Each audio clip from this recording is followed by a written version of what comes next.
ಸ್ನೇಹಿತರೆ, ಎಲ್ರಿಗೂ ಸ್ವಾಗತ. ಇವತ್ತು ಈ ಸಾಮಾಜಿಕ ಭಾಷಾ ವಿಜ್ಞಾನ ಪೇಪರ್ ಇದೆಯಲ್ಲ, ಇದರಲ್ಲಿ 12ನೇ ಪೀರಿಯಡ್ ಜಾಗತಿಕ ಭಾಷಾ ಪರಿಸರ ಅಂತ ಹೇಳಿ ಟಾಪಿಕ್ಕು. ಇದನ್ನ ಇವತ್ತು ಸ್ವಲ್ಪ ಚರ್ಚೆ ಮಾಡೋಣ.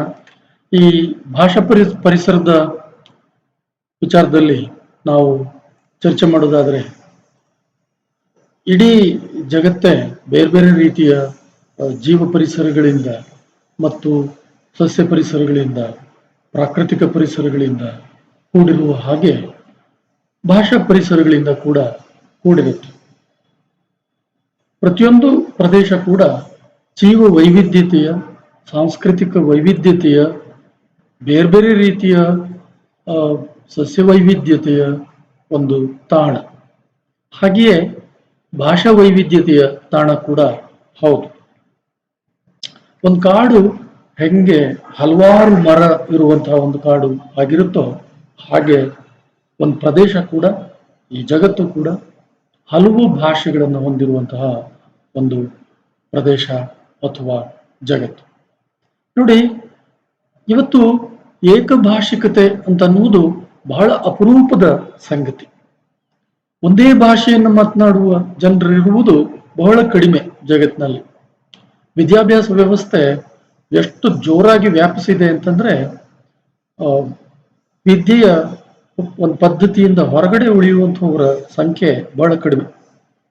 ಹಾಗಾಗಿ ಎಲ್ಲರೂ, ಬಹುಪಾಲು ಜನ, ಕೆಲವೊಂದು ಜನ ಹೊರತುಪಡಿಸಿ ಮಿಕ್ಕಂತೆ ಬಹುಪಾಲು ಜನ ವಿದ್ಯೆಗೆ ತಮ್ಮನ್ನು ತಾವು ತೆರೆಕೊಳ್ಳೋದ್ರಿಂದ ವಿದ್ಯಾಭ್ಯಾಸ ಪದ್ಧತಿಯ ಒಳಗಡೆ ಅವರು ಬರಹವನ್ನ, ಓದನ್ನ ಕಲಿಯುವುದರ ಜೊತೆಗೆ ಬೇರೆ ಬೇರೆ ಭಾಷೆಯ ಕೃತಿಗಳನ್ನ ಅವರು ಪರಾಮರ್ಶನಕ್ಕೆ ಗುರಿಪಡಿಸ್ತಾರೆ. ಹಾಗೆ ಬೇರೆ ಬೇರೆ ಭಾಷೆಗಳನ್ನ ಕಲಿಯುವ ಅವಕಾಶ ಕೂಡ ಅವರಿಗೆ ಶಾಲೆಗಳಲ್ಲಿ ಒದಗುತ್ತೆ.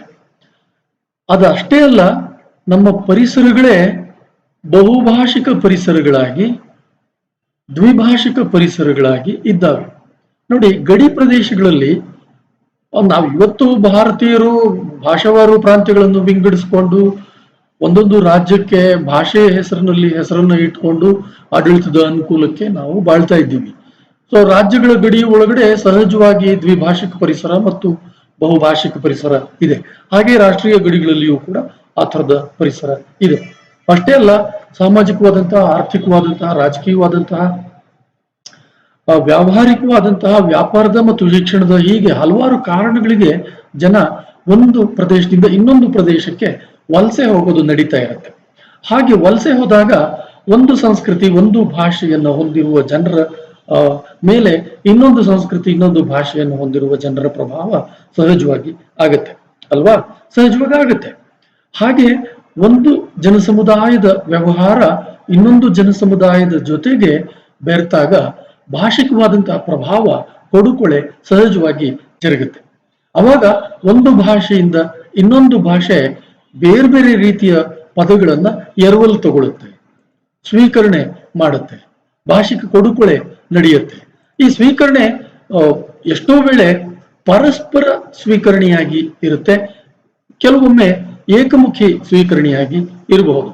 ಭಾರತದಂತಹ ಪ್ರದೇಶದಲ್ಲಿ ಅಥವಾ ದಕ್ಷಿಣ ಆಫ್ರಿಕಾದಂತಹ ಖಂಡದ ದೇಶಗಳಲ್ಲಿ ಇಂಗ್ಲಿಶಿನ ಒಂದು ಪ್ರಾಬಲ್ಯ ಜಾಸ್ತಿಯಾಗಿ ಇಂಗ್ಲಿಶಿನಿಂದ ಸ್ಥಳೀಯ ಭಾಷೆಗಳಿಗೆ ಶಬ್ದಗಳು ಹೋಗುವುದು ನಡೀತಾ ಇರುತ್ತೆ ಹೆಚ್ಚಿನ ಪ್ರಮಾಣದಲ್ಲಿ. ಸ್ಥಳೀಯ ಭಾಷೆಗಳಿಂದ ಇಂಗ್ಲಿಷಿಗೆ ಶಬ್ದಗಳು ಹೋಗುವುದು ಕಡಿಮೆ ಪ್ರಮಾಣದಲ್ಲಿ ಇರುತ್ತೆ. ಕೆಲವೊಮ್ಮೆ ಅದು ಏಕಮುಖಿಯಾದಂತಹ ಸ್ವೀಕರಣ ಅಷ್ಟೇ ಆಗಿರುತ್ತೆ. ಅಂದ್ರೆ ಪರಸ್ಪರ ಸ್ವೀಕರಣ, ಏಕಮುಖಿ ಸ್ವೀಕರಣ ನಡೆಯುವ ಹಾಗೇನೆ ಕೆಲವೊಮ್ಮೆ ಪದಗಳನ್ನ ರೂಪಾಂತರಿಸಿ ಸ್ವೀಕರಿಸಿಕೊಳ್ಳೋದು. ನಾವು ಸಂಸ್ಕೃತ ಕನ್ನಡ ಸಂಬಂಧವನ್ನ ಅಧ್ಯಯನ ಮಾಡುವಾಗ ಹಿಂದಿನ ಚಾಪ್ಟರ್ಗಳಲ್ಲಿ ಅದು ಹೇಗೆ ತದ್ಭೂತ ಸ್ವೀಕರಣ ನಡೀತು, ತತ್ಸಮದ ಸ್ವೀಕರಣ ನಡೀತು ಅಂತ ಅನ್ನೋದನ್ನು ನಾವು ಅಭ್ಯಾಸ ಮಾಡಿದ್ದೀವಿ. ಸೊ ರೂಪಾಂತರಿತ ಸ್ವೀಕರಣ ಇರಬಹುದು. ಮತ್ತೆ ಒಂದು ಪ್ರದೇಶದಿಂದ ಇನ್ನೊಂದು ಪ್ರದೇಶಕ್ಕೆ ಶಬ್ದಗಳು ಟ್ರಾವೆಲ್ ಮಾಡುವಾಗ ಅಥವಾ ಬೇರೆ ಬೇರೆ ರೀತಿಯ ವ್ಯವಹಾರಗಳು ನಡೆಯುವಾಗ ಪದಗಳನ್ನು ನಾವು ಹೊಸದಾಗಿ ಕೂಡ ಅನ್ಯ ಭಾಷಿಕ ಪ್ರಭಾವದಿಂದ ಕಟ್ಟಿಕೊಳ್ಳುವುದು ಮತ್ತೆ ಸೃಷ್ಟಿಸಿಕೊಳ್ಳುವುದು, ಇದನ್ನ ಮಾಡ್ತಾ ಇರ್ತೀವಿ. ಅಷ್ಟೇ ಅಲ್ಲ, ಕೆಲವೊಮ್ಮೆ ಬೇರೊಂದು ಭಾಷೆಯ ಪದವನ್ನ ನಮ್ಮ ಭಾಷೆಗೆ ಭಾಷಾಂತರಿಸಿಕೊಂಡು ಸೃಷ್ಟಿಸ್ಕೊಳ್ತಾ ಇರ್ತೀವಿ.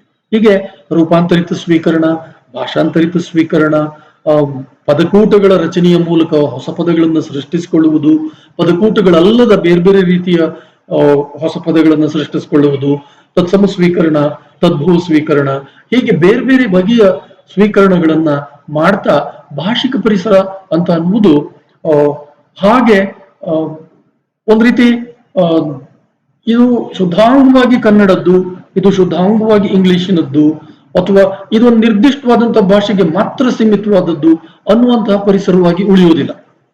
ಹೇಗೆ ಜೈವಿಕವಾಗಿ ಮತ್ತು ಪ್ರಾಕೃತಿಕವಾಗಿ ಸಸ್ಯಗಳಲ್ಲಿ ಬೇರೆ ಬೇರೆ ರೀತಿಯ ಹೈಬ್ರಿಡೈಸೇಷನ್ ಅನ್ನುವುದು ನಡೀತಾ ಇರುತ್ತೋ, ಹಾಗೆ ಭಾಷೆಯೊಳಗೂ ಕೂಡ ಆ ತರದ ಹೈಬ್ರಿಡೈಸೇಷನ್, ಕಸಿ ನಡೀತಾ ಇರುತ್ತೆ.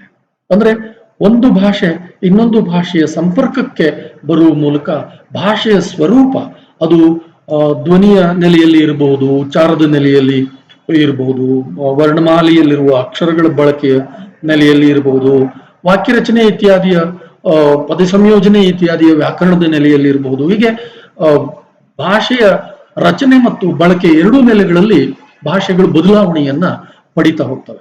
ಈಗ ಇದು ಅರ್ಥ ಆಯ್ತು ಅಂತ ಕಾಣುತ್ತೆ ನಿಮ್ಗೆ. ಅಂದ್ರೆ ಭಾಷಿಕ ಪರಿಸರ ಅಂತ ಅನ್ನುವುದು ದ್ವಿಭಾಷಿಕ ಪರಿಸರವಾಗಿದ್ದಾಗ, ಬಹುಭಾಷಿಕ ಪರಿಸರವಾಗಿದ್ದಾಗ ಸಹಜವಾಗಿ ಎಲ್ಲ ಭಾಷೆಗಳು ಕೂಡ ಕಸಿಗೆ ಗುರಿಯಾಗ್ತವೆ. ಕಸಿಗೆ ಗುರಿಯಾದಾಗ ಬದಲಾವಣೆ ಅಂತ ಅನ್ನುವುದು ಸಹಜವಾಗಿ ಜರುಗತ್ತೆ. ಸೊ ಕೆಲವರು ಏನ್ ಹೇಳ್ತಾರೆ, ಈ ರೀತಿಯ ಎರವಲಿನಿಂದ, ಸ್ವೀಕರಣದಿಂದ ಭಾಷಾ ಶುದ್ಧತೆ ನಾಶವಾಗ್ತದೆ ಅಂತ ಹೇಳ್ತಾರೆ. ಹಾಗೆಯೇ ಬಹಳ ಪ್ರಬಲವಾದಂತಹ, ಬಲಿಷ್ಠವಾದಂತಹ, ಪ್ರತಿಷ್ಠಿತವಾದ ಭಾಷೆಯಿಂದ ಸಣ್ಣ ಪುಟ್ಟ ಭಾಷೆಗಳು ಯಥೇಚ್ಛವಾಗಿ ಶಬ್ದಗಳನ್ನ ಪಡೆದುಕೊಂಡು ಆ ಸಣ್ಣ ಪುಟ್ಟ ಭಾಷೆಗಳು ಕ್ರಮೇಣ ತಮ್ಮ ಸ್ವಂತಿಕೆಯನ್ನು ಕಳ್ಕೊಂಡು ಅಳಿವಿನ ಅಂಚಿಗೆ ಸರಿತಾವೆ ಅಂತ ಕೂಡ ಹೇಳ್ತಾರೆ. ಬಟ್ ಇದೆಲ್ಲ ನಿಜ ಅಲ್ಲ, ಇದೆಲ್ಲ ಸುಳ್ಳು. ಭಾಷೆ ನಿರಂತರವಾಗಿ ಬದಲಾಗ್ತಾ ಇರುತ್ತೆ. ಸಮಾಜ ಹೇಗೆ ನಿರಂತರವಾಗಿ ಬದಲಾಗ್ತಾ ಇರುತ್ತೋ, ಮಾನವ ಸಂಸ್ಕೃತಿ, ಮಾನವನ ಬದುಕಿನ ಕ್ರಮ ಹೇಗೆ ನಿರಂತರವಾಗಿ ಬದಲಾಗ್ತಾ ಇರ್ತದೋ, ಹಾಗೆ ಭಾಷೆಯ ರಚನೆ ಮತ್ತು ಬಳಕೆ ಅದು ಬದಲಾಗ್ತಾ ಇರುತ್ತೆ. ಹೌದ್ ತಾನೆ? ನೀವು ಬಾಲ್ಯದಲ್ಲಿ ನಿಮ್ಮ ಏಜ್ ಅನ್ನ ನೋಡಿದ್ರು ಕೂಡ ನೀವು ಬಾಲ್ಯದಲ್ಲಿ ಭಾಷೆಯನ್ನು ಬಳಸುವ ಕ್ರಮವೇ ಬೇರೆ ಇರುತ್ತೆ. ಒಂದು ಹರೆಯಕ್ಕೆ ಬಂದಾಗ ನೀವು ಬಳಸುವ ಭಾಷೆಯ ಕ್ರಮ ಬೇರೆ ಆಗುತ್ತೆ. ನೀವು ನಡುವಯಸ್ಸು ಮುಪ್ಪಿಗೆ ಜಾರುವಾಗ ಬಳಸುವಂತಹ ಭಾಷೆಯ ಕ್ರಮ ಬೇರೆ ಇರುತ್ತೆ. ಹಾಗೇನೆ ನಮ್ಮಲ್ಲಿ ಗಂಡಸರು ಬಳಸುವ ಭಾಷೆಗೆ ಒಂದು ವಿಶಿಷ್ಟತೆ ಇದೆ, ಹೆಂಗಸರು ಬಳಸುವ ಭಾಷೆಗೆ ಒಂದು ವಿಶಿಷ್ಟತೆ ಇದೆ. ಜನಾಂಗೀಯವಾದ ವಿಶಿಷ್ಟತೆಗಳಿದ್ದಾವೆ, ಚಾರಿತ್ರಿಕವಾದ ವಿಶಿಷ್ಟತೆಗಳಿದ್ದಾವೆ, ಬೇರೆ ಬೇರೆ ರೀತಿಯ ಶೈಲಿಗಳು, ಪ್ರಾದೇಶಿಕವಾದಂತಹ ಭಿನ್ನವಾದ ಶೈಲಿಗಳು ಭಾಷೆ ಒಳಗಡೆ ಸೃಷ್ಟಿಯಾಗಿರ್ತವೆ. ಸೊ ಭಾಷಾ ಪರಿಸರವನ್ನ ಕುರಿತು ಮಾತನಾಡುವಾಗ ಸ್ನೇಹಿತರೆ, ನಾವು ಈ ರೀತಿಯ ಪ್ರಾದೇಶಿಕವಾದಂತಹ ಶೈಲಿಯ ವಿಶಿಷ್ಟತೆ, ಆಡುಮಾತಿನ ವಿಶಿಷ್ಟತೆ, ಅದು ಬರಹಕ್ಕೆ ಬರುವುದು ಮತ್ತು ನಿರಂತರವಾಗಿ ಬದಲಾಗ್ತಾ ಇರುವುದು, ಈ ಎರಡನ್ನು ನಾವು ಗುರುತಿಸ್ಕೊಳ್ಬೇಕು. ಭಾಷಾ ಪರಿಸರದ ಕುರಿತು ಮಾತನಾಡುವಾಗ ಈ ಬದಲಾವಣೆ ಅಂತ ಅನ್ನುವುದು ಒಂದು ಸಹಜವಾದಂತಹ ಒಂದು ಪ್ರಕ್ರಿಯೆ. ಅರ್ಥ ಆಗ್ತಾ ಇದೆ ಅಲ್ವಾ? ಓಕೆ. ಇವತ್ತು ಜಗತ್ತಿನ ಒಳಗಡೆ ಈ ಭಾಷಾ ಪರಿಸರವನ್ನ ಕುರಿತು ಮಾತನಾಡುವಾಗ ಕೆಲವು ಸ್ಟ್ಯಾಟಿಸ್ಟಿಕ್ಸ್ ಅನ್ನ ನೋಡಿಕೊಂಡು ನಾವು ಏನು ಈ ಭಾಷೆಯ ಪರಿಸ್ಥಿತಿ ಇದೆ ಅದನ್ನ ಒಂಚೂರು ಸ್ಟಾಕ್ ತಗೊಳ್ಳೋಣ. ನೋಡಿ, ವಿದ್ವಾಂಸರು ಗುರುತಿಸಿರೋ ಹಾಗೆ ಇವತ್ತು ಜಗತ್ತಿನಾದ್ಯಂತ ಸುಮಾರು 7117 ಭಾಷೆಗಳು ಇದ್ದಾವೆ, ಜೀವಂತವಾಗಿ ಚಲಾವಣೆಯಲ್ಲಿ ಇದ್ದಾವೆ ಅಂತ ಹೇಳ್ತಾರೆ. ಒಟ್ಟು ಜಗತ್ತಿನಲ್ಲಿ ಅತಿ ಹೆಚ್ಚು ಜನ ಯಾವ ಭಾಷೆಯನ್ನು ಮಾತನಾಡ್ತಾರೆ ಅಂತಂದ್ರೆ, ನಮ್ಮಲ್ಲಿ ಒಂದು ಕಲ್ಪನೆ ಇದೆ, ಇಂಗ್ಲಿಷ್ ನ ಮಾತನಾಡುವವರ ಸಂಖ್ಯೆ ಜಗತ್ತಿನಲ್ಲಿ ತುಂಬಾ ಹೆಚ್ಚಾಗಿರ್ಬಹುದು ಅಂತ. ಇಲ್ಲ, ಮುಂಡಾರಿನ್ ಅಂತ ಕರೆಯುವ ಒಂದು ಚೈನೀಸ್ ಲ್ಯಾಂಗ್ವೇಜ್, ಅದನ್ನ ಜಗತ್ತಿನಲ್ಲಿ ಅತ್ಯಂತ ಹೆಚ್ಚು ಮಂದಿ ಮಾತಾಡ್ತಾರೆ. ಸುಮಾರು 92 ಕೋಟಿಗೂ ಹೆಚ್ಚು ಜನ ಈ ಮುಂಡಾರಿನ್ ಭಾಷೆಯನ್ನ ಮಾತನಾಡ್ತಾರೆ. ಇದೇ top most spoken language in the world. ಆ ನಂತರದಲ್ಲಿ 2ನೇ ಸ್ಥಾನದಲ್ಲಿ ಸ್ಪ್ಯಾನಿಷ್ ಭಾಷೆ ಇದೆ. ಸ್ಪ್ಯಾನಿಷ್ ಭಾಷೆ 48 ಕೋಟಿ ಜನ ಬಳಸುವಂತಹ ಒಂದು ಭಾಷೆ. ಆ ನಂತರದ ಸ್ಥಾನದಲ್ಲಿ ಇಂಗ್ಲಿಷ್ ಬರುತ್ತೆ. ಸರಿ, ಸುಮಾರು 40 ಕೋಟಿ ಜನ ಇಂಗ್ಲಿಷ್ ಅನ್ನ ಬಳಸ್ತಾರೆ. ಹಿಂದಿ ಕೂಡ ಏನು ಹಿಂದುಳಿದಿಲ್ಲ, 34 ಕೋಟಿಯಷ್ಟು ಜನ ಜಗತ್ತಿನಾದ್ಯಂತ ಹಿಂದಿಯನ್ನ ಬಳಸ್ತಾರೆ. ಕೇವಲ ಭಾರತದಲ್ಲಿ ಅಷ್ಟೇ ಅಲ್ಲ, ಪಾಕಿಸ್ತಾನದಲ್ಲಿ, ಅಫ್ಘಾನಿಸ್ತಾನದಲ್ಲಿ, ಬೇರೆ ದೇಶಗಳಲ್ಲಿ ಹಿಂದಿಯನ್ನು ಮಾತನಾಡುವಂತಹ ಜನರು ಇದ್ದಾರೆ. ಹಾಗೆ ಏಕಭಾಷೆಯಾಗಿ ಒಂದೇ ಭಾಷೆಯನ್ನ ಮಾತನಾಡುವ ಜನರ ಇವರು ಅಂತಂದ್ರೆ ಅಲ್ಲ. ಈ ಜನರು ಅವರು ಮುಂಡಾರಿನ್ ಮಾತನಾಡುವವರು ಇನ್ಯಾವುದೋ ಸ್ಥಳೀಯವಾದ ಚೈನೀಸ್ ಲ್ಯಾಂಗ್ವೇಜಸ್ ಅನ್ನು ಮಾತಾಡ್ತಾ ಇರ್ತಾರೆ, ಸ್ಪ್ಯಾನಿಷ್ ಮಾತನಾಡುವವರು ಜರ್ಮನ್ ಮಾತನಾಡ್ತಾ ಇರ್ಬೋದು, ಇನ್ಯಾವುದೋ ಬೇರೆ ಬೇರೆ ಸ್ಥಳೀಯ ನುಡಿಗಳನ್ನ ಮಾತನಾಡ್ತಾ ಇರ್ಬೋದು. ಹಾಗೇನೆ ಜಗತ್ತಿನಾದ್ಯಂತ ಇಂಗ್ಲಿಷ್ ಅನ್ನ ಮಾತನಾಡ್ತಾ ಇರುವವರು ಬೇರೆ ಬೇರೆ ಭಾಷೆಗಳನ್ನ ಮಾತನಾಡುವವರು ಏಕಕಾಲಕ್ಕೆ ಆಗಿರ್ತಾರೆ. ನಾನು ಅವಾಗ್ಲೇ ಹೇಳಿದ್ನಲ್ಲ, ದ್ವಿಭಾಷಿಕತೆ ಬಹುಭಾಷಿಕತೆ ಅಂತ ಅನ್ನುವುದು ಒಂದು ಸ್ವಾಭಾವಿಕವಾದಂತಹ ಸಹಜವಾದಂತಹ ಭಾಷಿಕ ಪರಿಸರವಾಗಿ ಜಗತ್ತಿನ ಅನೇಕ ಪ್ರದೇಶಗಳಲ್ಲಿ ಇದೆ. ಹಾಗಿರುವಾಗ ಒಬ್ಬನೇ ವ್ಯಕ್ತಿ ಹಲವು ಭಾಷೆಗಳನ್ನು ಮಾತನಾಡುವುದು ಚಾಲ್ತಿಯಲ್ಲಿದೆ. ಅಷ್ಟೇ ಅಲ್ಲ, ಕೆಲವು ಪ್ರದೇಶಗಳಲ್ಲಿ ದ್ವಿಭಾಷಿಕತೆ ಬಹುಭಾಷಿಕತೆ ಅಂತ ಅನ್ನೋದು ಸಹಜವಾಗಿ ಇರುತ್ತೆ. ಕೆಲವರು ಮನೆಯಲ್ಲಿ 2-3 ಭಾಷೆಗಳನ್ನ ಆಡ್ತಾರೆ. ಅಲ್ಲಿ ಹುಟ್ಟಿದ ಮಕ್ಕಳು ಸಹಜವಾಗಿ 2-3 ಭಾಷೆಗಳನ್ನ ಕಲಿತಾರೆ. ಇನ್ನು ಸ್ನೇಹಿತರೆ, ಇಂಗ್ಲಿಷ್ ಕಲಿಯುವ ಜನ ಜಗತ್ತಿನಲ್ಲಿ ಹೇಗಿದ್ದಾರೆ ಅನ್ನೋದ್ರ ಬಗ್ಗೆ ಒಂದು ಸಣ್ಣ ಸ್ಟ್ಯಾಟಿಸ್ಟಿಕ್ಸ್ ಅನ್ನ ನಾವು ತಗೊಳ್ಳೋಣ.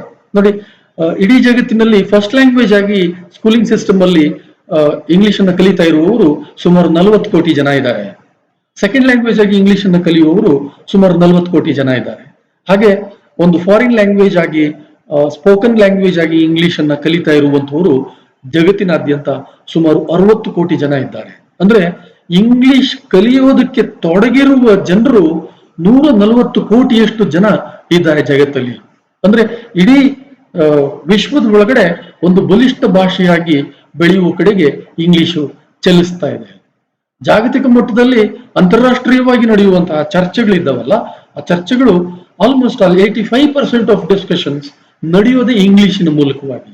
ಆ ನಂತರದಲ್ಲಿ ಸುಮಾರು 49% ಅಷ್ಟು ಅಂತಾರಾಷ್ಟ್ರೀಯವಾದಂತಹ ವ್ಯಾಪಾರ ವ್ಯವಹಾರ ಚರ್ಚೆಗಳು, ಅಂತಾರಾಷ್ಟ್ರೀಯವಾದಂತಹ ಬೇರೆ ರೀತಿಯ ವೇದಿಕೆಗಳಲ್ಲಿ ನಡೆಯುವ ಚರ್ಚೆಗಳು ಫ್ರೆಂಚ್ ಭಾಷೆಯಲ್ಲಿ ನಡೀತವೆ. ಸುಮಾರು 49% ಅಷ್ಟು ಫ್ರೆಂಚ್ ಭಾಷೆನಲ್ಲಿ ನಡೀತವೆ. ಅಂದ್ರೆ ಈಗ ನಿಮ್ಗೆ ಒಂದು ಕಲ್ಪನೆ ಬಂದಿರಬಹುದು, ಜಾಗತಿಕ ಭಾಷಾ ಪರಿಸರದ ಒಳಗಡೆ ಒಂದು ಬಲಶಾಲಿಯಾದಂತಹ ಭಾಷೆಯಾಗಿ ಇಂಗ್ಲಿಷ್ ಎಮರ್ಜ್ ಆಗ್ತಾ ಇದೆ. ತುಂಬಾ ಇನ್ಫ್ಲೂಯೆನ್ಸಿಯಲ್ ಆದಂತಹ ಲ್ಯಾಂಗ್ವೇಜ್ ಆಗಿ ಇಂಗ್ಲಿಷ್ ಎಮರ್ಜ್ ಆಗ್ತಾ ಇದೆ. ಇಂಗ್ಲಿಷ್ ಅನ್ನ ಕಲಿಯುವವರು ಹೆಚ್ಚಾಗ್ತಾ ಇದ್ದಾರೆ, ಇಂಗ್ಲಿಷ್ ಅನ್ನ ವ್ಯವಹಾರದಲ್ಲಿ ಬಳಸುವವರು ಹೆಚ್ಚಾಗ್ತಾ ಇದ್ದಾರೆ.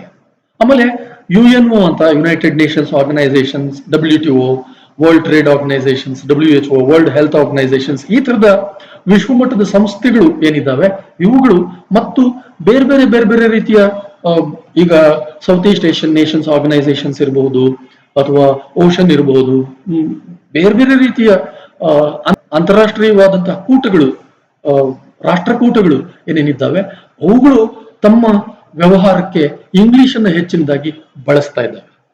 ಆಮೇಲೆ ಇಡೀ ಯುರೋಪಿಯನ್ ನೇಷನ್ಸ್ ಏನಿದಾವಲ್ಲ, ಯುರೋಪ್ ಖಂಡದ ಬೇರೆ ದೇಶಗಳು ಏನಿದಾವಲ್ಲ, ಅದು ರಷ್ಯಾ ಇರಬಹುದು, ಜರ್ಮನಿ ಇರಬಹುದು, ಫ್ರಾನ್ಸ್ ಇರಬಹುದು, ಡೆನ್ಮಾರ್ಕ್ ಇರಬಹುದು, ಸ್ಪೇನ್ ಇರಬಹುದು, ಪೋರ್ಚುಗಲ್ ಇರಬಹುದು, ಇಂಗ್ಲೆಂಡ್ ಇರಬಹುದು, ಹೀಗೆ ಈ ಮೇಜರ್ ನೇಷನ್ಸ್ ಅಂತ ಏನು ಗುರುತಿಸಲ್ಪಟ್ಟಿರುವಂತಹ ರಾಷ್ಟ್ರಗಳಿದಾವಲ್ಲ, ಇವೆಲ್ಲವೂ ಆರ್ಥಿಕವಾಗಿ ಪ್ರಬಲವಾದಂತಹ ರಾಷ್ಟ್ರಗಳು. ಮತ್ತು ನಾವೆಲ್ಲರೂ WTOಗೆ ಮುಕ್ತ ವ್ಯಾಪಾರಕ್ಕೆ, ಓಪನ್ ಟ್ರೇಡ್ಗೆ ಸೈನ್ ಹಾಕಿರೋದ್ರಿಂದ ಈ ಆರ್ಥಿಕವಾಗಿ ಪ್ರಬಲವಾದಂತಹ ದೇಶಗಳು ತಮ್ಮ ವ್ಯಾಪಾರ ವಹಿವಾಟನ್ನು ನಡೆಸುವುದಕ್ಕೆ ಮುಕ್ತ ವ್ಯಾಪಾರ ವ್ಯವಸ್ಥೆಯ ಒಳಗಡೆ ಬೇರೆ ಸಣ್ಣ ಪುಟ್ಟ ದೇಶಗಳಿಗೆ ಹೋಗಿ ವ್ಯಾಪಾರ ಮಾಡೋದು, ಅಲ್ಲಿ ಹೋಗಿ ಕಂಪನಿಗಳನ್ನು ಶುರು ಮಾಡೋದು, ಅಲ್ಲಿ ಹೋಗಿ ಫ್ಯಾಕ್ಟರಿಗಳನ್ನ ಆರಂಭ ಮಾಡೋದು, ಅಲ್ಲಿ ಹೋಗಿ ವಿದ್ಯಾ ಸಂಸ್ಥೆಗಳನ್ನ ಆರಂಭ ಮಾಡೋದು, ಆ ಮೂಲಕವಾಗಿ ತಮ್ಮ ಭಾಷೆಗಳನ್ನ ಜನ ಕಲಿಯುವ ಹಾಗೆ ಒತ್ತಡವನ್ನ ಹೇರುವುದು, ಇದೆಲ್ಲ ನಡೀತಾ ಇದೆ.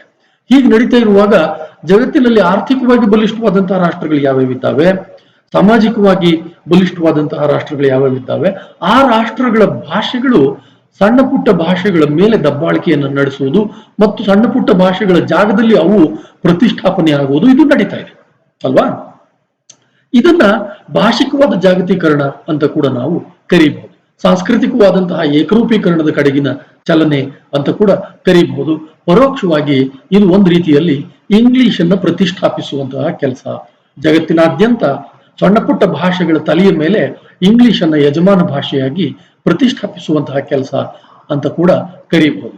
ಆಮೇಲೆ ನೋಡಿ, ಇವತ್ತು ಅಂತಾರಾಷ್ಟ್ರೀಯವಾದಂತಹ ಟಿವಿ ಚಾನೆಲ್ಸ್ ಏನಿದ್ದಾವೆ, ಪ್ರಿಂಟ್ ಮೀಡಿಯಾಸ್ ನಲ್ಲಿ ಬಹಳ ಹೆಸರು ಮಾಡಿರುವಂತಹ ಪತ್ರಿಕೆಗಳೇನಿದ್ದಾವೆ, ಅಥವಾ ಬಹಳ ದೊಡ್ಡ ಬಿಗ್ ಬಜೆಟ್ ಸಿನಿಮಾಸ್ ಏನಿದ್ದಾವೆ, ಈ ತರದ ಸಮೂಹ ಮಾಧ್ಯಮಗಳೇನಿದ್ದಾವೆ, ಈ ಸಮೂಹ ಮಾಧ್ಯಮಗಳೆಲ್ಲ ಸ್ನೇಹಿತರೆ ಇಂಗ್ಲಿಶಿನ ಯಜಮಾನಿಕೆಯಲ್ಲಿ ನಡೀತಾ ಇದ್ದಾವೆ. ಈ ಟಿವಿ ಇರ್ಬೋದು, ಪ್ರಿಂಟ್ ಮೀಡಿಯಾ ಇರ್ಬೋದು, ವೃತ್ತಪತ್ರಿಕೆಗಳಿರ್ಬೋದು, ಸಿನಿಮಾ ಇರ್ಬೋದು, ಬಿಗ್ ಬಜೆಟ್ ಸಿನಿಮಾಸ್ ಇರ್ಬೋದು, ಈ ತರದ ಹಲವಾರು ಸಮೂಹ ಮಾಧ್ಯಮಗಳಲ್ಲಿ ಇಂಗ್ಲಿಷ್ನ ಯಜಮಾನಿಕೆ ಜೋರಾಗಿ ನಡೀತಾ ಇದೆ. ಇಂಗ್ಲಿಷ್ನಲ್ಲಿ ಹೆಚ್ಚು ಹೆಚ್ಚಿನ ಸಮೂಹ ಮಾಧ್ಯಮದ ವಸ್ತು ಸಾಮಗ್ರಿ ಉತ್ಪಾದನೆಯಾಗ್ತಾ ಇದೆ. ಮನರಂಜನಾ ಕಾರ್ಖಾನೆ, ಒಂದು ರೀತಿಯಲ್ಲಿ ಎಂಟರ್ಟೈನ್ಮೆಂಟ್ ಇಂಡಸ್ಟ್ರಿ ಅಂತ ಏನ್ ಕರಿತೀವಿ, ಎಂಟರ್ಟೈನ್ಮೆಂಟ್ ಇಂಡಸ್ಟ್ರಿ ಅಂತ ಅನ್ನುವುದು ಇಂಗ್ಲಿಷ್ನ ಯಜಮಾನಿಕೆಗೆ ಗುರಿಯಾಗ್ತಾ ಇದೆ. ಅಂಥ ಏರಿಯಾಗಳಲ್ಲಿ ಸಣ್ಣ ಪುಟ್ಟ ಭಾಷೆಗಳು ಬದುಕು ನಡೆಸೋದು ಬಹಳ ಕಷ್ಟ ಆಗ್ತಾ ಇದೆ. ಅಲ್ಲದೆ ಇವತ್ತೇನು ಸಾಫ್ಟ್ವೇರ್ಗಳು ತಯಾರಾಗ್ತಾ ಇದೆ, ಬೇರೆ ಬೇರೆ ರೀತಿಯ ಅಪ್ಲಿಕೇಶನ್ಸ್ ಆಪ್ಸ್ ತಯಾರಾಗ್ತಾ ಇದೆ, ಇಂಟರ್ನೆಟ್ ಜಾಲ ಏನಿದೆ, ಆಮೇಲೆ ಮೊಬೈಲು ಮತ್ತು ಮೊಬೈಲ್ ಅಪ್ಲಿಕೇಶನ್ಸ್ ಏನೇನಿದ್ದಾವೆ, ಇವೆಲ್ಲವುಗಳಲ್ಲಿ ಇಂಗ್ಲಿಷ್ ಬಹಳ ಜೋರಾದ ಬಹಳ ದೊಡ್ಡ ಒಂದು ಸ್ಥಾನವನ್ನ ಆಕ್ರಮಿಸಿಕೊಂಡಿದೆ. So first and top most language option ಆಗಿ ಇಂಗ್ಲಿಷ್ ಅನ್ನ ಅವರು ಕೊಡ್ತಾರೆ. ಮತ್ತು ಇಂಗ್ಲಿಷ್ ಅಗತ್ಯವಾಗಿ ಎಲ್ಲ ದೇಶಗಳ ಸಾಫ್ಟ್ವೇರ್ಗಳಲ್ಲಿ, ಎಲ್ಲ ದೇಶಗಳ ಮೊಬೈಲ್ ಆಪ್ಸ್ಗಳಲ್ಲಿ ಅದು ಸ್ಥಾನ ಪಡಿತಾ ಇದೆ. ಹೀಗೆ ಸ್ಥಾನ ಪಡಿತಾ ಇರುವುದರಿಂದ ಇಂಗ್ಲಿಷ್ ವಿಜ್ಞಾನ ತಂತ್ರಜ್ಞಾನದ ಭಾಷೆಯಾಗಿ ಎಮರ್ಜ್ ಆಗ್ತಾ ಇದೆ. ಅದು ಕೇವಲ ಕಮ್ಯುನಿಕೇಟಿವ್ ಲ್ಯಾಂಗ್ವೇಜ್ ಆಗಿ ಅಷ್ಟೇ ಅಲ್ಲ, ಜಗತ್ತಿನ ಸಂವಹನ ಭಾಷೆಯಾಗಿ ಅಷ್ಟೇ ಅಲ್ಲ, ವಿಜ್ಞಾನ ತಂತ್ರಜ್ಞಾನದ ಭಾಷೆಯಾಗಿ, ಲ್ಯಾಂಗ್ವೇಜ್ ಆಫ್ ಇಂಟೆಲೆಕ್ಚುಯಾಲಿಟಿ ಅಂತ ಕರೆಸಿಕೊಳ್ಳುವಷ್ಟರ ಮಟ್ಟಿಗೆ ಅದು ತನ್ನ ಯಜಮಾನಿಕೆಯನ್ನ ಸ್ಥಾಪಿಸ್ತಾ ಇದೆ. ಹಾಗೆ ಯಾವ ಒಂದು ಭಾಷೆಯು language of business, language of communication, language of language of intellectuality, language of science and technology ಈ ತರ ಆಗಬಾರ್ದು. ಜಗತ್ತಿನ ಎಲ್ಲ ಭಾಷೆಗಳಿಗೂ ಈ ಶಕ್ತಿ ಲಭಿಸಬೇಕು. ಅವಾಗ ಮಾತ್ರನೇ ಸಮಾನತೆ ಅಂತ ಉಂಟಾಗುವುದಕ್ಕೆ ಸಾಧ್ಯ. ನಾವು ಸಾಮಾಜಿಕ ಸಮಾನತೆಯ ಬಗೆಗೆ, ಸಾಂಸ್ಕೃತಿಕವಾದ ಆರ್ಥಿಕವಾದ ಸಮಾನತೆಯ ಬಗೆಗೆ ಮಾತನಾಡುವಾಗ ಭಾಷಿಕ ಸಮಾನತೆಯ ಬಗೆಗೆ ಕೂಡ ಮಾತನಾಡಬೇಕು. ಎಲ್ಲಿ ಆರ್ಥಿಕವಾದ ಸಮಾನತೆ, ಸಾಮಾಜಿಕವಾದಂತಹ ಸಮಾನತೆ ಇರುವುದಿಲ್ವೋ ಅಲ್ಲಿ ಭಾಷಿಕವಾದಂತಹ ಸಮಾನತೆ ಕೂಡ ಇರುವುದಕ್ಕೆ ಸಾಧ್ಯವಿಲ್ಲ. ಭಾಷೆಯೊಳಗೂ ಕೂಡ ಒಂದು ಮೇಲು ಕೀಳು ಅನ್ನುವಂತಹ ಅಸ್ತರ ವಿನ್ಯಾಸ ಏರ್ಪಾಟಾಗ್ಬಿಡುತ್ತೆ. ಯಾವಾಗ ಒಂದು ಭಾಷೆ ಪ್ರತಿಷ್ಠಿತವಾದಂತಹ ಜಾಗಕ್ಕೆ ಬರುತ್ತೋ, ಜಾಗತಿಕ ಭಾಷಾ ಪರಿಸರದ ಕುರಿತು ಚರ್ಚೆ ಮಾಡುವಾಗ ನಮ್ಮ ಪರಿಸರ ಹೀಗೆ ಇದೆ, ಸಾಮಾಜಿಕ ಪರಿಸರದ ಪ್ರತಿಬಿಂಬದ ರೀತಿಯಲ್ಲಿಯೇ ಜಾಗತಿಕ ಪರಿಸರ ಇದೆ, ಭಾಷಾ ಪರಿಸರ. ಆಮೇಲೆ ಯಾವಾಗ ಒಂದು ಪ್ರತಿಷ್ಠಿತವಾದಂತಹ ಭಾಷೆ ಯಜಮಾನ್ ಸ್ಥಾನದ ಒಳಗಡೆ ಬಂದು ಕೂತ್ಬಿಡುತ್ತೋ ಸ್ನೇಹಿತರೆ, ಅವಾಗ ಅದನ್ನ ಜನ ಕಲಿಯೋದಕ್ಕೆ ಹೆಚ್ಚು ತೊಡಗ್ತಾರೆ. ನಾನು ಅವಾಗಲೇ ಹೇಳಿದ್ನಲ್ಲ, ಫಸ್ಟ್ ಲ್ಯಾಂಗ್ವೇಜ್ ಆಗಿ 40 crores, ಸೆಕೆಂಡ್ ಲ್ಯಾಂಗ್ವೇಜ್ ಆಗಿ 40 crores, ಆಮೇಲೆ ಒಂದು ವಿದೇಶಿ ಭಾಷೆಯಾಗಿ ಕಮ್ಯುನಿಕೇಟಿವ್ ಲ್ಯಾಂಗ್ವೇಜ್ ಆಗಿ about 60 crores of the people across the world learning English ಅನ್ನು ಕಲಿತಾ ಇದ್ದಾರೆ. ಹೀಗೆ ಕಲಿತಾ ಇರುವುದು ಶಿಕ್ಷಣ ಮಾಧ್ಯಮದ ಭಾಗವಾಗಿ ಇಂಗ್ಲಿಷ್ ಅನ್ನ ಬಳಸುವ ಕಲಿಕೆಯ ಹೊರತಾಗಿ ನಾ ಹೇಳ್ತಾ ಇರೋದು. ಫಸ್ಟ್ ಲ್ಯಾಂಗ್ವೇಜ್ ಆಗಿ, ಸೆಕೆಂಡ್ ಲ್ಯಾಂಗ್ವೇಜ್ ಆಗಿ ಅಂಡ್ ಅದರ್ ಫಾರಿನ್ ಲ್ಯಾಂಗ್ವೇಜ್ ಆಗಿ ಅಂತ ನೋಡಿ. ಶಿಕ್ಷಣ ಮಾಧ್ಯಮವಾಗಿ ಇಂಗ್ಲಿಷ್ ಅನ್ನ ಭಾರತದಾದ್ಯಂತ ಹೇರಲಾಗಿದೆ, ಸ್ವಯಂ ನಮಗ್ ನಾವೇ ಹೇರ್ಕೊಂಡಿದ್ದೀವಿ. ಅಷ್ಟೇ ಅಲ್ಲ, ಜಗತ್ತಿನ ಎಲ್ಲ ವಿಶ್ವಗಳಲ್ಲಿ ಇಂಗ್ಲಿಷ್ ಶಿಕ್ಷಣ ಮಾಧ್ಯಮದಲ್ಲಿ ಕಲಿಯುವುದಕ್ಕೆ ಅವಕಾಶಗಳನ್ನ ಸೃಷ್ಟಿಸಲಾಗಿದೆ. ಇದು ಇಂಗ್ಲಿಷ್ ಪ್ರಾಬಲ್ಯವನ್ನ ಸ್ಥಾಪಿಸುವ, ಜಗತ್ತಿನಾದ್ಯಂತ ಇಂಗ್ಲಿಷ್ ಅನ್ನ ಹೇರುವಂತಹ ಒಂದು ಕೆಲಸದ ಭಾಗ ಕೂಡ ಹೌದು. ಆಮೇಲೆ ವ್ಯಾಪಾರದಲ್ಲಿ, ಉದ್ಯೋಗದಲ್ಲಿ, ಭಾರತದಲ್ಲಂತೂ ಸ್ಪರ್ಧಾತ್ಮಕ ಪರೀಕ್ಷೆಗಳಲ್ಲಿ ಇಂಗ್ಲಿಷ್ ಬಹಳ ಬಲಿಷ್ಠವಾದಂತಹ, ಪ್ರಧಾನವಾದಂತಹ ಸ್ಥಾನವನ್ನ ಅದು ಪಡ್ಕೊಂಡಿದೆ. ಆಮೇಲೆ ನಮ್ಮಲ್ಲಿ ಆಡಳಿತದಲ್ಲಿ ಇಂಗ್ಲಿಷ್ ಬಹಳ ಜೋರಾಗಿ ಜಾರಿಯಾಗಿದೆ. ನಾವು ಅಂತಾರಾಜ್ಯ ಆಡಳಿತವನ್ನ ಮತ್ತು ರಾಷ್ಟ್ರೀಯ ಆಡಳಿತವನ್ನ ನಡೆಸುವಾಗ ಇಂಗ್ಲಿಷ್ ಅನ್ನ ಬಹಳ ಪ್ರಧಾನವಾಗಿ ನಾವು ಬಳಸ್ತೀವಿ. ಹಾಗೇನೆ ನ್ಯಾಯಾಂಗದ ಒಳಗಡೆ ನಮ್ಮಲ್ಲಿ ವಿಜ್ಞಾನ ತಂತ್ರಜ್ಞಾನಗಳ ಪುಸ್ತಕಗಳನ್ನ ಬರೆಯುವಾಗ ಮತ್ತು ಚರ್ಚೆಗಳನ್ನ ನಡೆಸುವಾಗ ಇಂಗ್ಲಿಷ್ ಅನ್ನು ನಾವು ಬಳಸ್ತೀವಿ. ಕೋರ್ಟ್ ಕಲಾಪಗಳು ನಡೆಯೋದೇ ಇಂಗ್ಲಿಷ್ ನಲ್ಲಿ ಬಹುಪಾಲು. ಲೋಕಲ್ ಕೋರ್ಟ್ಸ್ ಗಳನ್ನ ಹೊರತುಪಡಿಸಿದ್ರೆ ಹೈಕೋರ್ಟ್ಗಳಲ್ಲಿ, ಸುಪ್ರೀಂ ಕೋರ್ಟ್ಗಳಲ್ಲಿ ನಡೆಯೋದು ಇಂಗ್ಲಿಷಿನ ಮೂಲಕ ಕಲಾಪ. ಜಜ್ಮೆಂಟ್ಗಳು ಬರೋದು ಕೂಡ ಇಂಗ್ಲಿಷ್ ನಲ್ಲೇನೆ. ನಮ್ಗೆ ದೇಶಿ ಭಾಷೆಗಳಲ್ಲಿ ಜಜ್ಮೆಂಟ್ ಅನ್ನ ಯಾರಾದ್ರೂ ತರ್ಜುಮೆ ಮಾಡಿ ಕೊಡ್ಬೇಕಾಗತ್ತೆ. ಅಲ್ಲದೆ ಈ ತರ್ಜುಮೆಗೆ, ಡಬ್ಬಿಂಗ್ಗೆ, ಸಿನಿಮಾ ಮಾಧ್ಯಮದಲ್ಲಿ ಡಬ್ಬಿಂಗ್ಗೆ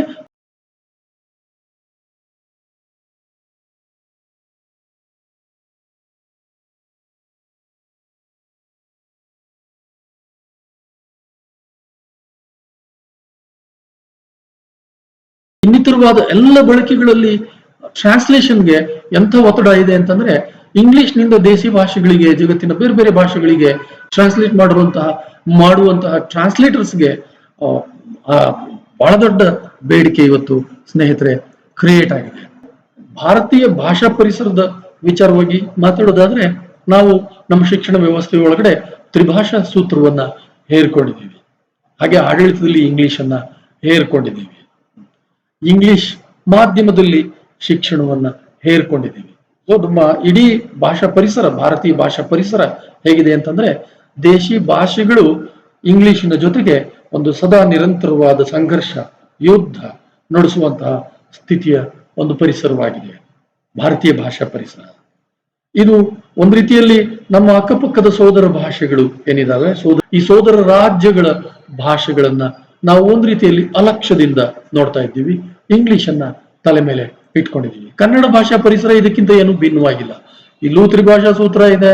ನಾವೊಂದು ಭಾರತೀಯ ಗಣರಾಜ್ಯದ ಭಾಗ ಆಗಿರುವುದರಿಂದ ಇಲ್ಲೂ ಆಡಳಿತದಲ್ಲಿ ಇಂಗ್ಲಿಷ್ನ ಬಳಸಬೇಕಾದಂತಹ ಒತ್ತಡ ಇದೆ. ಇಂಗ್ಲಿಷ್ ಮಾಧ್ಯಮದಲ್ಲಿ ಶಿಕ್ಷಣವನ್ನ ನೀಡುವಂತಹ ಒತ್ತಡ ಇದೆ.